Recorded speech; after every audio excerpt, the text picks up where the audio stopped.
What if the most dangerous trait a person can have isn't what they show you, but what they hide? Sometimes the most dangerous people aren't loud. They don't scream. They don't fight. They smile. They stay silent. They blend in perfectly. But behind that calm exterior, something is buried. A storm of emotion, a shadow of resentment, a fractured identity waiting to surface. Carl Jung, one of the most profound minds in psychology, warned us about this exact type of person. Not the one who lashes out, but the one who hides everything, even from themselves. What if the most dangerous thing a person can do is pretend to be good? This video is not just about others, it's also about you, because we all have a shadow, and what you don't face will eventually take control. Keep watching, because by the end of this video, you'll understand what Jung meant when he said, "Until you make the unconscious conscious, it will direct your life, and you will call it fate." Carl Jung believed that the human psyche isn't just a collection of thoughts and behaviors. It's a deep, layered landscape of conscious and unconscious forces.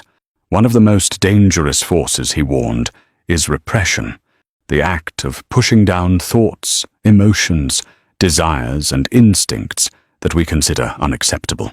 On the surface, the person who represses may seem calm, agreeable, even kind, but inside, something very different is happening. They're not at peace, they're at war with themselves. Jung called this hidden, unacknowledged side of the personality the shadow. It contains everything we deny in ourselves: anger, envy, lust, pride, hatred, and the will to power. When someone refuses to face their shadow, when they keep up appearances and bury the truth, that's when danger begins to grow. Because the shadow doesn't disappear. It festers in the unconscious, building strength until one day it breaks through, not with warning, not with logic, but in explosive outbursts, cold cruelty, manipulation, or emotional detachment. The most dangerous person, according to Jungian thought, is not the one who acknowledges their darkness, but the one who pretends it doesn't exist. In relationships, whether romantic, professional, or even within families, the repressed shadow doesn't stay hidden forever. It reveals itself, subtly at first, through sarcasm instead of honesty, through passive-aggressive behavior instead of direct communication, through control disguised as care. Jung observed that many people unknowingly project their shadow onto others. That means they see in others what they refuse to see in themselves. A person repressing their anger might constantly accuse others of being too emotional. Someone hiding their need for control might label everyone else as manipulative. In this way, the shadow sabotages relationships, not because people are evil, but because they are disconnected from who they really are. And here's the paradox. The more someone wants to be seen as good or perfect, the more likely they are to hide their flaws, and the more dangerous their hidden side becomes. Jung didn't say we should act on every dark impulse, but he insisted we must face them, own them, and integrate them consciously, because only then can we become whole. Only then can we stop hurting others and ourselves without even realizing it. Here's the paradox that confuses most people. The most repressed individuals often appear the kindest. They're the ones who never raise their voice. They apologize first. They always say, "It's okay," even when it's not. They bend, adjust, absorb, and rarely push back. But Carl Jung warned us not to mistake this for genuine peace or maturity. In many cases, this extreme niceness is a defense mechanism, a way to avoid conflict, rejection, or inner discomfort. Behind the smile is fear. Behind the selflessness is resentment. Behind the harmony is emotional suppression so deep the person may no longer know what they truly want or feel. This isn't true kindness, it's self-erasure. And here's where it becomes dangerous.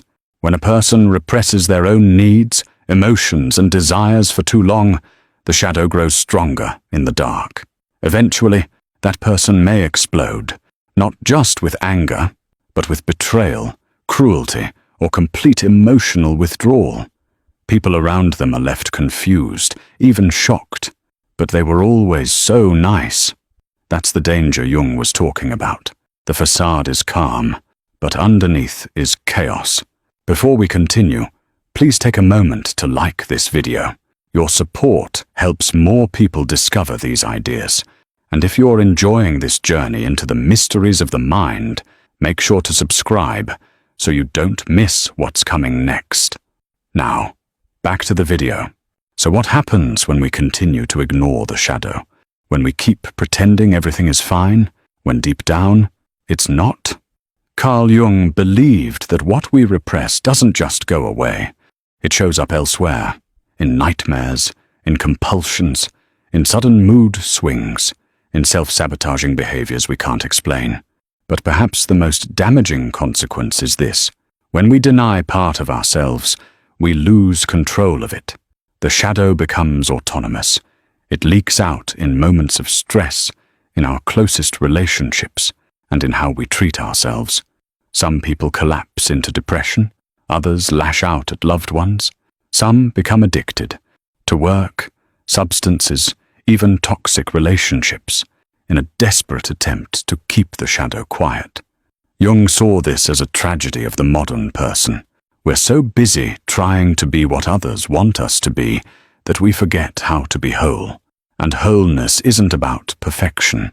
It's about integration, facing the shadow with honesty, owning our flaws instead of fearing them, learning to understand the parts of us we once ran from, because only then can we choose who we become, instead of being ruled by who we deny.